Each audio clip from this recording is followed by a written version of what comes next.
Hello and welcome back to the Wild Wisdom Wellbeing guest slot with me, Robin Harris of Equenergy Wellbeing Naturally. And today I'm absolutely delighted to have Sue Phillips of Zen Pixie Creates with me. And we're going to hear all about all the wonderful things that Zen Pixie has in store and is working on at the moment. So Sue, if you would like to introduce yourself and tell us a little bit about Zen Pixie Creates. It's a really interesting and intriguing name. Okay, hi. Yes, thank you very much, Robin. Thank you for having me. I'm delighted to be here. My name is Sue Phillips. My business is called Zen Pixie Creates. The name Zen is what I want to create. My nickname is Pixie. And it has been for many, many years because I'm short and apparently my laugh is very cheeky.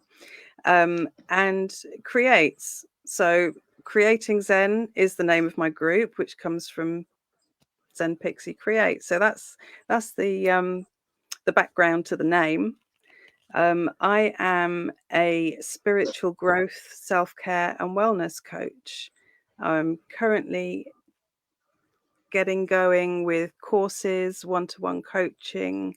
I just want to be able to share the things that I've learnt over the past sort of 15, 20 years since I first got on this path, to help other people who were in the same position as I was or similar positions to be able to start living a more contented, blissful, joyful life.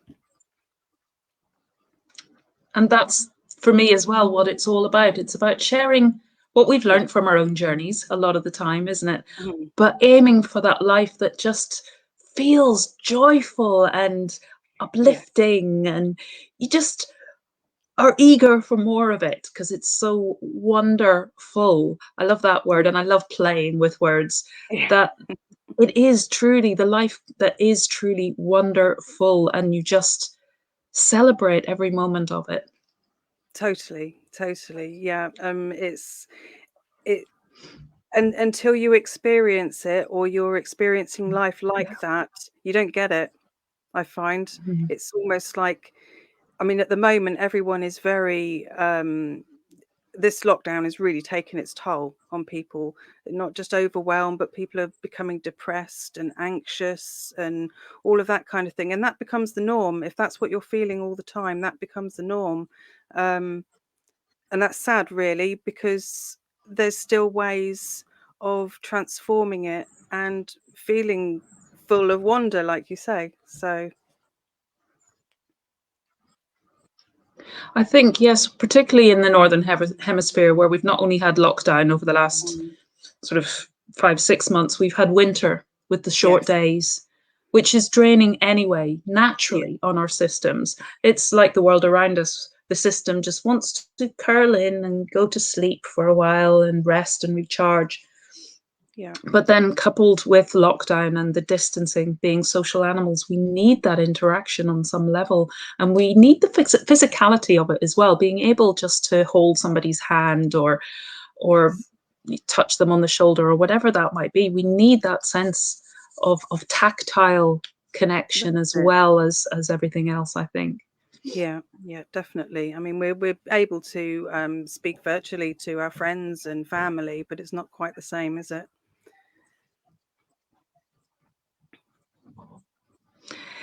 It's great that we have it at the moment, but Mm, no, it's not the same. And what you were saying there as well about when we get depressed and that becomes our everyday, and it yeah, just kind of then seems to self-perpetuate, it almost becomes our identity, doesn't it? We see ourselves, and we even use the again, this is where I think words are so important. We say things like, I am depressed, I yes, am tired, I am. So we're telling ourselves that yes. is We're who I reinforcing am, it's it. what I am. We Yeah. don't say, I feel tired, I feel depressed, which is Mm. maybe what we should. It might be a bit more accurate to say it that way and a bit more liberating to say it that way. But unfortunately, yes, we do start to become that as much as we're saying it and as we're feeling it. Yeah, I mean that's one of the things that I go into in Zen Pixie, is creating Zen, is mindfulness, and it's Mm. your it becomes a habit. Like you say I am. If you change it to I feel, you're acknowledging the feeling, allowing it to be because it's there. That's okay, but it's not. You're not making it a permanent fixture of yourself. Yeah. So Or your identity. yes, yes, exactly, exactly. So being mindful of the way you talk to yourself does actually have a very big impact. Huge. It creates it effectively, and it manifests itself, doesn't it? Yes, So it does. our language itself is so creative, and a lot of That's it. cultures look Yeah. at the word as being creation in itself. Yes. Yeah, no, that's right. I mean, we reinforce it. Um we kind of encourage it to be, Hmm. isn't it? So rather than Yeah. acknowledging it and saying, okay, this is that, that this is A, this is B, and this is C, instead of saying I am A, you're not going to allow yourself to be B or C. Hmm.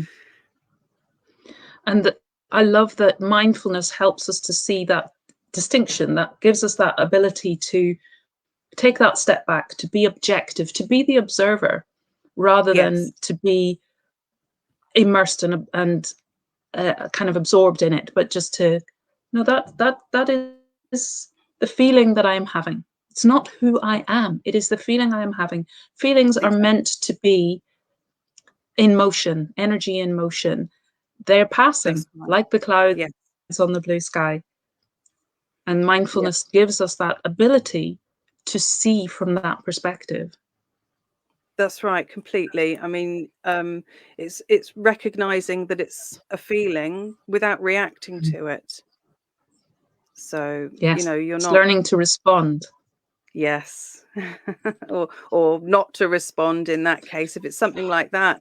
You know, um, just taking a moment to allow it, say, okay, it's there, but it's going to pass. Yeah. So, And that things are neither good nor bad feelings. They just are. yeah, And we can, like you say, respond or choose not to. yes. Yeah, that's something that I will talk about over and over again it's your choice. Hmm. How you respond or not respond is your choice. Um, we and the way we respond and the way we think about it becomes a habit. So if you constantly saying to yourself, "I am sad," you're almost making the connections in the brain that is going to keep you thinking you are sad. And So there are so yeah, many feedback loops, aren't there? We hear ourselves say it, yes, so that reinforces it. Then that yes, makes us start to shrink, and our posture reinforces it.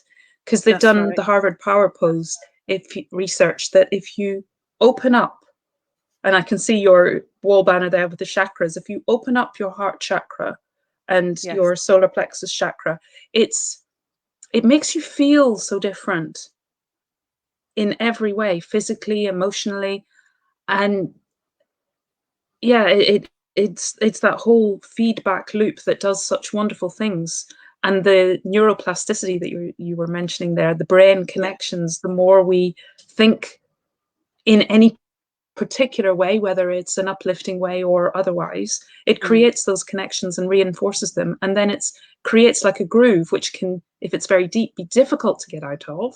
So yes, yes, these things are a challenge, but in just keeping that practice with, I think, openness, curiosity, and um, not beating ourselves up when we fall back into the groove, I think is the yes, important thing. So definitely. being Yeah, being very compassionate and self-forgiving, but just consistent.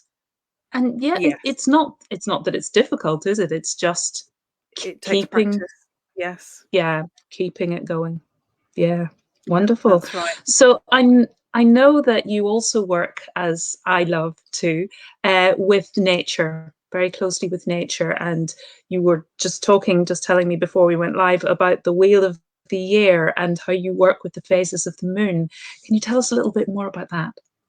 Sure. Okay. Well, the Wheel of the Year is quite an ancient Celtic tradition of the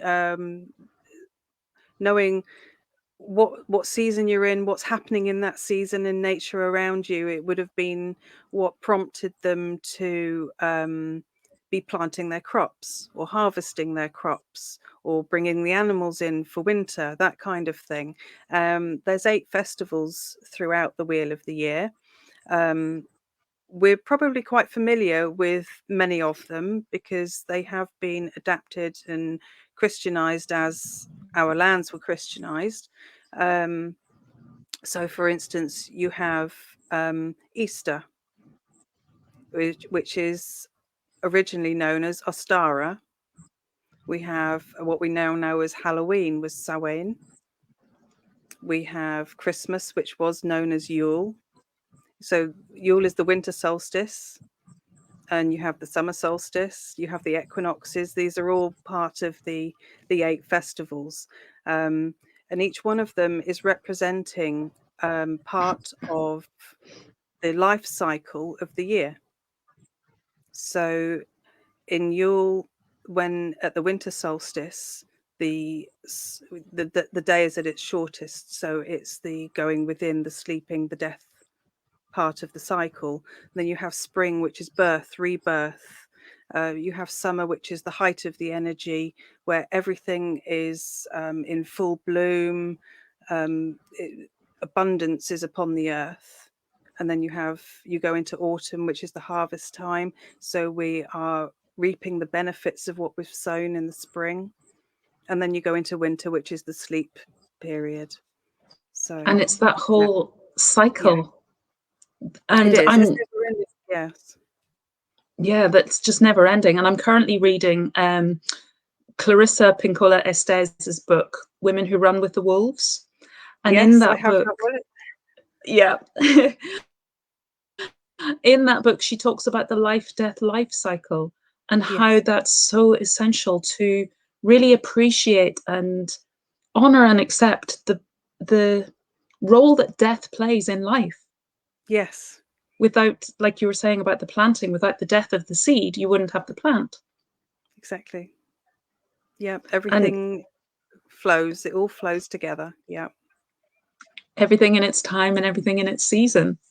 exactly. Yes, So yes. tell us a little bit more. That was about the 8 festivals of the year that you were talking about Yeah, there. What about the moon? Because obviously we have the moon that's a lunar month, 12 throughout the year. Well, so tell us a little bit more about how you work with that. okay, so the moon is one of my favorite subjects. It's one of Yes, the things me it too. totally captures us with delight. I don't think there's anyone I know that doesn't look at the moon just by chance. Oh, look at the moon. You know, we're completely drawn to it. It's exciting, it's delightful, and there's such an element of mystery about it as well. Yeah. Um, and without realizing, our energy is under great influence by it. Our bodies are made up of 80% water. And Yep. we know the moon has the capability of governing the ocean's tides. So it only stands to reason that with our bodies containing so much water, we're going to be affected by it as well. Um, and just like the Wheel of the Year, moon, I call it moon magic because it is magic to me. It's one of the earliest forms of ritual. It's linked again, like the Wheel of the Year, to the cycles of humans, of birth, maturity, old age, and death. It's also linked quite strongly to the cycles of female fertility. Now, the cycle of the moon is divided into phases, as in we have the 8 festivals throughout the Wheel of the Year. So we have the new moon, which is when there's a tiny, tiny slither of which is visible. And then you have the waxing moon, which is when what we can see of the moon is growing bigger. Then you have the full moon, which we all know. And as it decreases, it's called a waning moon. And then we have the dark moon, is when it's completely in shadow. And the year is divided into 13 moon cycles. So one of our 12 months a year will have a second full moon. And that's obviously only happens once a year. It's considered very rare, and was where the phrase "once in a blue moon" comes from, because it doesn't happen very often, basically. You've probably also heard about the blood moon. That is basically when there's a total eclipse of the moon, but because there's still some light reflecting from it and the gases in the atmosphere, it just appears to have a red tinge, depending where you are on the planet at the time and what the weather's like and all of that kind of thing. So both men and women are affected by the energy of the moon, most emotionally and physically. And if we tune into the flow of the energy, we can become more harmonious and work with the energy surges, and not unknowingly fight against them. Which is, when we find we're coming up against a brick wall all the time, is because we're trying to go against the energy that's there for us. So with the waxing moon, when it's between the new moon and the full moon, the energy's building. So we use the energy to encourage and attract growth into our life. So it could be, associated with new beginnings, for instance, planning goals, setting plans in motion, that kind of thing. And then the waning moon, which is between the full and the dark moon, the energy is reducing. So we could use the energy to remove things from our life. For instance, obstacles we're coming up against, addictions, negative thoughts, emotions, pain, that kind of thing. Want to banish it, that's the time to do it. A really good way of seeing how it affects you is to keep a journal. It doesn't have to be much, just a couple of lines every day. Write down how you're feeling, how motivated you are, when you're feeling sluggish, that kind of thing. And then compare it to what phase the moon's in at the time. And without being aware of it, you're going to start seeing a pattern building up, I can bet you. Yeah, because it's real. This energy isn't tangible, but it's real. And it is affecting us without us And realizing.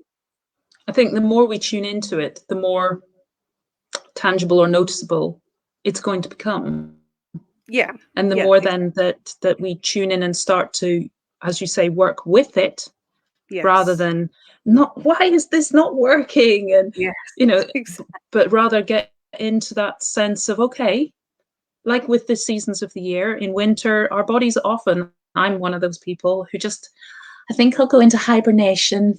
I'll just find a warm corner and snuggle in there, and I'll eat nice warm soups. And, I might go for a walk to get a bit of fresh air, but then it's very nice to get back home to the fire. So my body does that naturally over the winter, and then in summer it's like, I just feel so much more open kind of in the summer. And for the moon, then we can learn to do the same thing. Right now the moon is waxing, let's get stuck in, let's use this energy. And then we've passed the full moon, and there's lots of energy there that we can use. But when we're past the full moon and we're starting to go into the waning part of the cycle, I can kind of take a pause or slow down a little bit and look at what I want, maybe, as you say, to remove from my life. This is the time now to look at that side of things.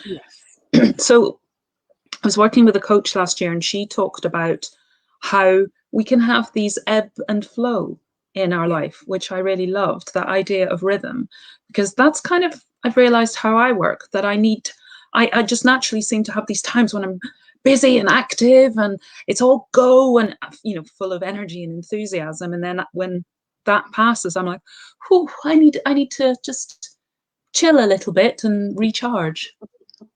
Yes, totally, totally. So yeah, like you say, when you're aware of what phase the moon is in. So if you're working on goals, for instance, um, you put the plan in motion at the beginning when it's a new moon. By the time the full moon comes, it's time to like reassess how it's been, how you've done, what you've accomplished, and think what's not working. Um, what what can I get rid of to make these goals move forward? What obstacles are in my way? That kind of thing. And that's then what you would focus on as the energy um, sort of ebbs away. Yeah. So And it's great as well because it gives you a structure and a kind of a strategy. So, and it's quite a natural one as well, isn't it? Right, I'm yeah. going to put something together and I'm going to visualize it and I'm going to give it my energy and I'm going to really commit to this for a time. And then I'm Mm. going to pause and review Yes. and go, this is working. I'm going to keep this. And this is not working. Does it need to just be removed? Does it need to be changed? I've got that time of reflection. And then I start Yes. again. And Yes. then just go back around that cycle. And that's what they teach, isn't it, in business and everything? Set your Yes. goals, run with them for a while, test them, monitor them, revalue. Yeah. Yeah. It's exactly that. And then when Yeah. you can do it in alongside of that natural cycle where you're using the energy, as you were Hmm. saying, in the way that supports what you're doing, Yeah. it's a win-win. It is definitely. Yes. Yeah. And I've found, especially with my business, it's a great way of keeping on track and seeing how I'm doing and what I need to do differently, for instance, or that kind of thing. So yeah, it does. It really does help having that structure to work by as well. Yeah, absolutely. And going back again to your beautiful wall chart, we were talking as well about how you work with color. So not Yes, I only the do. energy of the moon and the seasons and nature, but color as well. Can you tell us a little bit more about that? Okay, so I work with color as far as when I do healing. I'm a Reiki healer and also a crystal therapist. So when I'm using color, it will be in association with crystals, with chakras. So it's all connected for me. It's all just little parts of the whole same thing. So if it's something that needs a higher chakra throughout the body needs attention or needs healing, it will be those colors that I will use, or I will recommend to say, you know, wear blue, or wear purple, that kind of thing. If it's something to do with the lower chakras, the lower half of the body, then it will be wear orange or red. But then there's also the ways that these colors influence us, like um, blues and greens are very healing, very calming, very kind of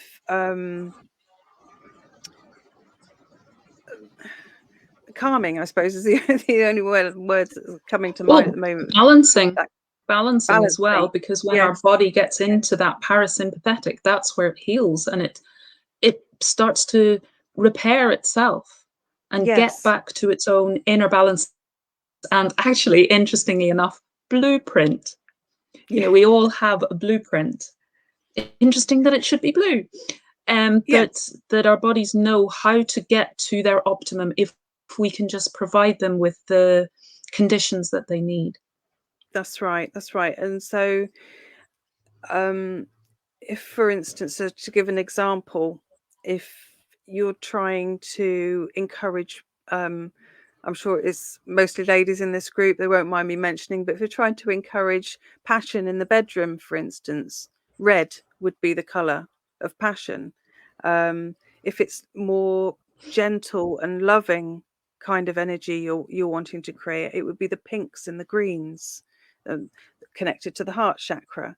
Whereas red's connected to your base chakra. It's also very grounding, but it's very high vibrancy passion color as well.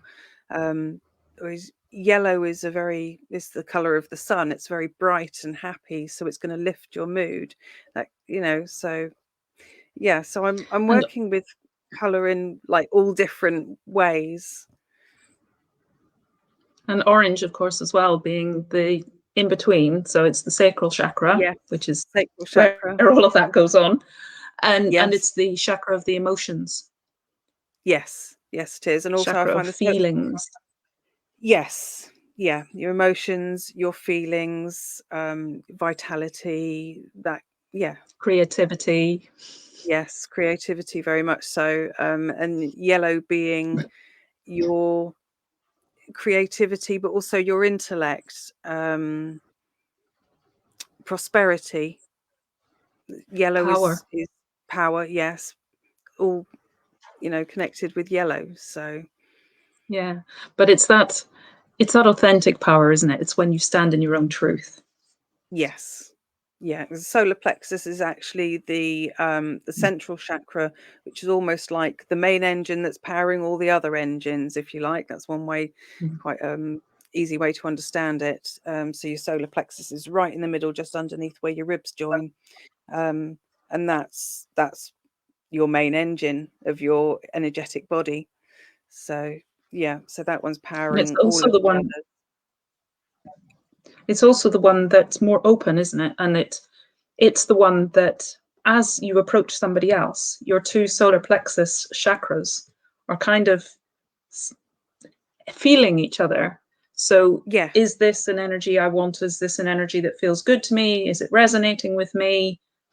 So yes, that's when we get exactly. those feelings of, oh, I feel I know you. I've met you Yeah, somewhere in a previous life, even, or, oh, I don't know that I want to know you. yeah. That's That's the when solar plexus in action. that's when you hear the expression, your gut feelings. Yeah. Yeah, yeah. There's also another chakra actually, which not many people know about because we only talk about the main seven. It's at the back of your head. And I don't know if you've ever noticed, you can sense someone behind you. It goes back Mm. thousands of years to the fight or flight reaction. And it's you may have noticed, if someone's standing behind you, you can feel them Or without having looking heard at you from them. behind. Y- Yes, yeah, and that's this chakra working at the back of your head. So So we very really much, do have an eye on the back of our head, yeah, or we do. certainly a Well, sense, a sensing. We've got four, or at yes, least got that sensing from here, and the yes, third eye, obviously, yes, that you were just yeah, referring to. yes. And So, and we it's also, fascinating. I was Carry on. just going to say, we've also got about over 50 on each palm of our hand, Mm. and on a base of on the soles of our feet. So, which is, I think, why we have so much Mm. focus on the sense of touch. We feel things with our hands, not just the shape or the form of it, but we can feel them with our hands. That's because our hands are just covered basically in tiny chakras. And as you said as well, with the soles of our feet, and our soles of our feet are how we connect with Yes. Mother Earth, with this beautiful Yeah. planet that we live on. So I'm an advocate as well of, when we can, to get outdoors barefooted, or just to, Yes. even in the house, but just to be barefooted Yeah. and to have that real connection with our Mother Earth, with the land that we come from.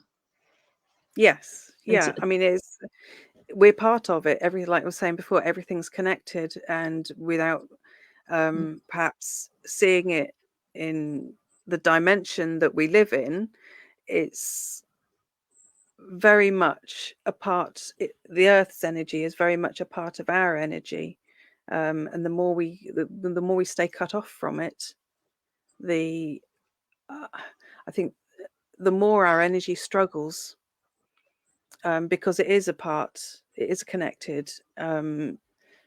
So, like you say, as often as you can, take your take your socks off and walk barefoot on the earth.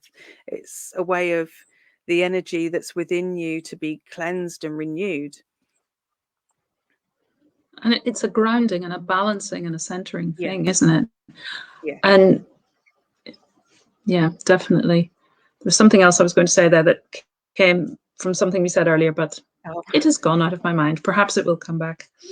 So I love as well that you work with creativity, because Yes. creativity for me, when we can be who we really are, when we can really step into that, own it, honor it, feel it, that's when our creativity comes out. And for me, creativity is as broad as you like. You know, it could be writing, it could be singing, it could be playing an instrument, it could be art, it could be either your drawing, your painting, your sculpting, or pottery. Anything to me is of that sort. That's just expression, really, isn't it? Creativity is expression, a way of the joy and the wonder coming out, and being able to put that energy out into the world. Yeah, very much. And I believe so. that you were saying before that you went to art college. Is that right? Am I remembering that correctly? It was art college? Yes. Yes, I did many years ago. We won't mention how many. When I left school, I ended up. Yes, we don't. Yes, I went to art college. I did a foundation in art course. I mainly did it because I wanted to do the photography side, but I've always loved art and crafting and that kind of thing. So I was quite happy with that. Yeah, I totally loved it. Totally loved it. Ended up just sort of like after leaving college, I ended up in finance. Don't ask me how. That was a bit of a tangent. Yes, it was. It kind of. I think it was like one of those dreams that wasn't, especially back then. It wasn't the easiest of things to make a career out of. Yeah. And I ended up going with what was running in the family and what was expected, that kind of thing. I think I was allowed a couple of years to go to art college and express myself. But yes, and I ended up working a normal 9 to 5 in an office after that. But yes, it's always stayed with me. I've always painted. I've always made things. The materials I prefer are natural materials, anything that comes from the earth. I'm in my element. That's my happy place. So I've been very fortunate to have some wonderful people on here who also work with natural materials and with nature. I've had an artist who does amazing work. She's actually creating a Wildlife Britain collection at the moment, with a robin and a badger and wood pigeon, lots of wonderful animals. She co-creates, so connects in with the animal and then energetically co-creates her pieces. And she's going to be doing an exhibition, solo exhibition, in May, if lockdown permitting. Also, just hopefully.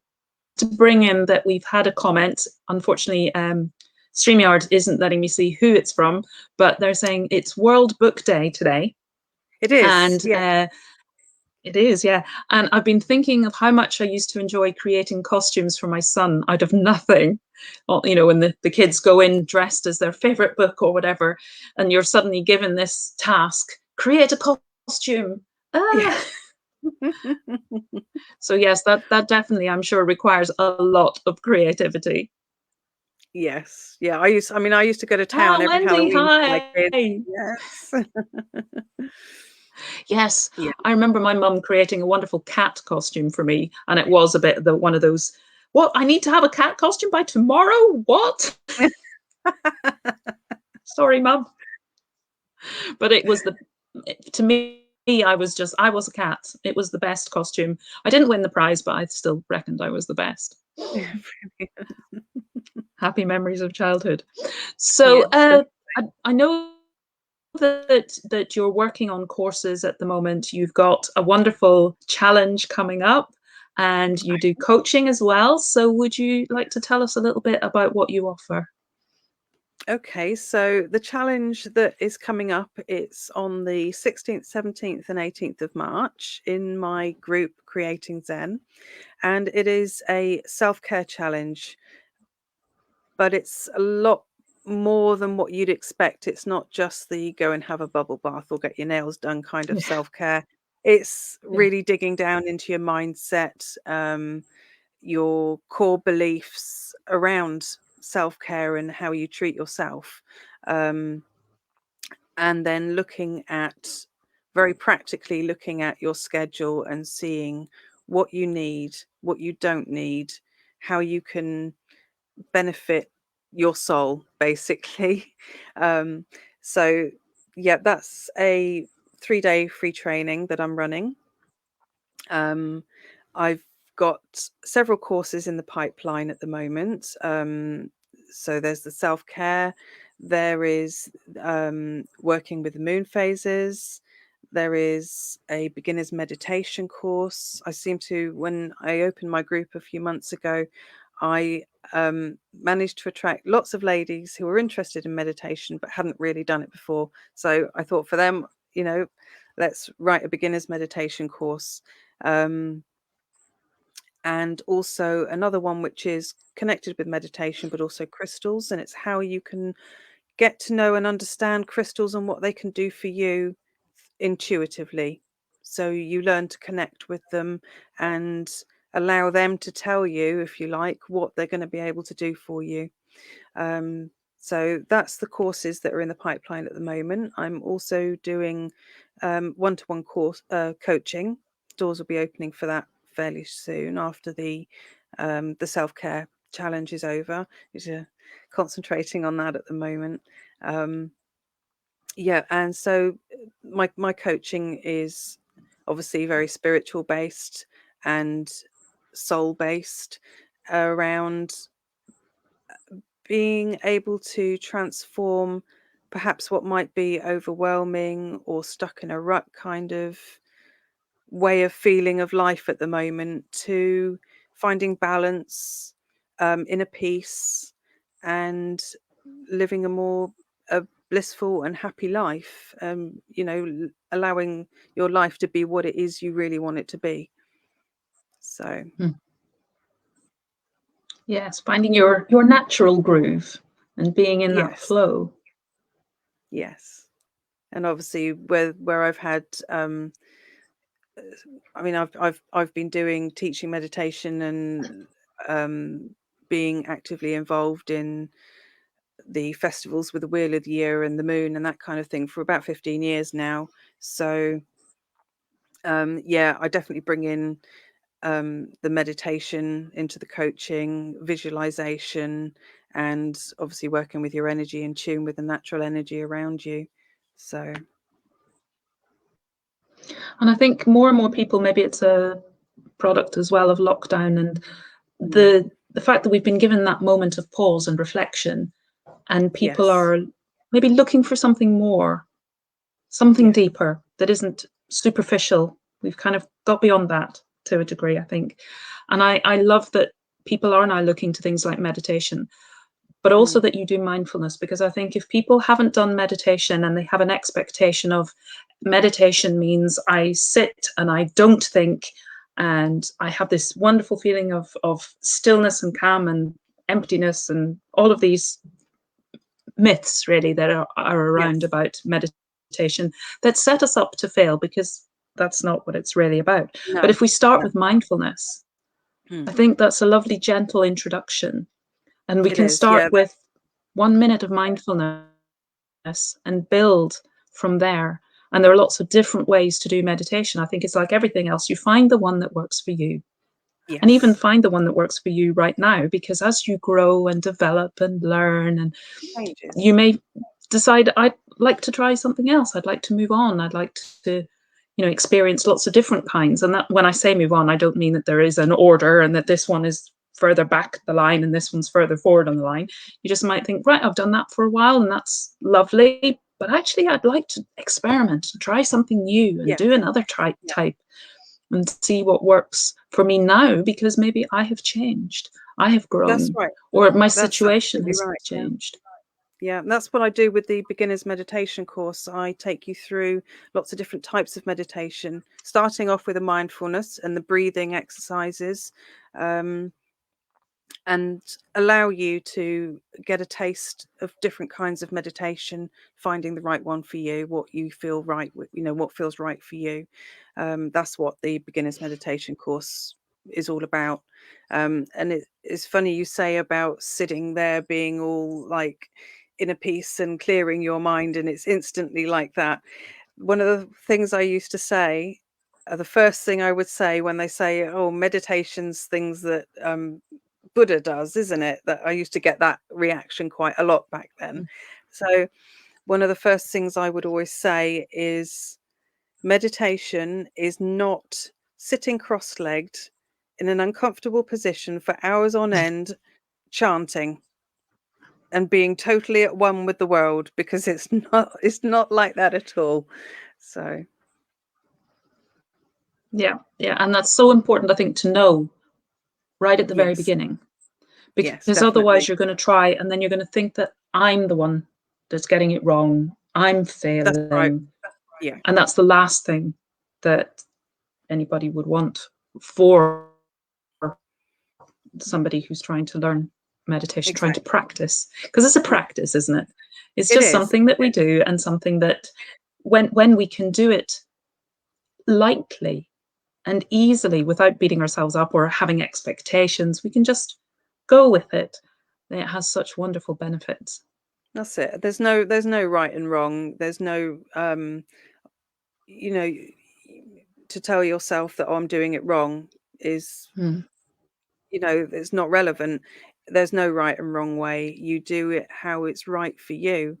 If it feels right, then it's right. If it doesn't feel right, then it's Yeah. not, you know. Yeah. So Exactly. And it's listening. It's listening to that yes, inner voice, and that yes. those little this is what kind of eluded me a moment ago, but talking about intuition, you were mentioning intuition.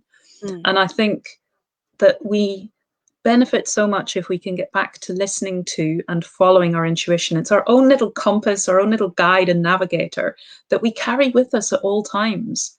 that's Like you were right. saying about the breath, when you're doing mindfulness and meditation, we have these Mm, things with us, such fantastic tools. We don't need, sometimes as well, I think we have this sense, or we're given this sense by society, that you need tools, you need qualifications, you need XYZ, from things that don't cost very much to things that could cost loads. But you yeah. don't necessarily need any of that. No, you don't. And it's social conditioning right from a very, very, very early age. Um, Yeah. it's and it's nobody's fault. Like you say, I wouldn't blame my No. parents for the way they told me I should be when I was 3 years old. Um, they were probably told that by their parents, and their parents were told that by their parents, and Yeah. it's just come down and come down. And until you make that connection with your own intuition, that you can break that cycle and say, well, actually, there's a different way of being. I can listen to what's inside of me and what my spirit is telling me. I don't have to do XYZ as I was told I should do. It can be done a different way. And it's remembering, I think, that Mm. there are lots of different ways to do things. There are as Yes. many ways to do things as there are individuals on the planet, because we Yeah. are individual, and that is okay. That we don't have to be a second class somebody else. We can be a first class myself, and that I Yes. am the expert on me, and you are the expert on you. For everybody, each person Yeah. is their own expert. We know on some intuitive level, we really know how our bodies work, what our bodies need. And, when somebody is ill, although they might not have the medical knowledge, they have the experiential knowledge. So Yes. I love it when medical professionals will work with the people that they are treating and listen to, okay, so you go through this every day, you know what it's like to be in this position, what do you need, how can we support you, rather than we will tell you what to do. Yes, or Because we I will think tell that's you so what you need. empowering to know. Yes. Yeah, it's so empowering to know that we have what we need within us. Yes, it's nice to have a guiding hand, a bit of support now and again, just to get us going, or help us as we navigate. But That's to it. know that actually I am whole. I Mm. have what I need within me. I'm perfectly okay just being me, so long as I can Yes. just be me, and I'm not Yeah. struggling to be something I'm not. That's it. Self-acceptance is a big part of it. Definitely. Yeah. Yeah. Yeah. And that again, that connects with the mindset and the mindfulness. So, And the meditation as well, because I was yes. chatting with somebody a while ago and we were talking about BU. There was a BU online summit that we both took part in, and saying about how sometimes we try so hard to be ourselves. What's that all Yes. about? We don't need to try. We are. Yes. How do we get away from the human doing into the human being? I like that. And to know, because sometimes somehow we always seem to think that's not enough. Yes. Yeah. I We think have this sense of I must earn, I must be more than I am. yeah, and again, that comes down to the way we were taught to think. I must achieve this to be a good person, or Mm. I Yeah. must be able to accomplish this to gain respect, or um, Mm. you know, various things like that. And it's if you allow it to come from within, it's going to be just as true, and you're going to be I mean, your connection with yourself is what it boils down to. So allowing that to be the self-expression, the self-acceptance, compared to I must do this to be successful. Mm.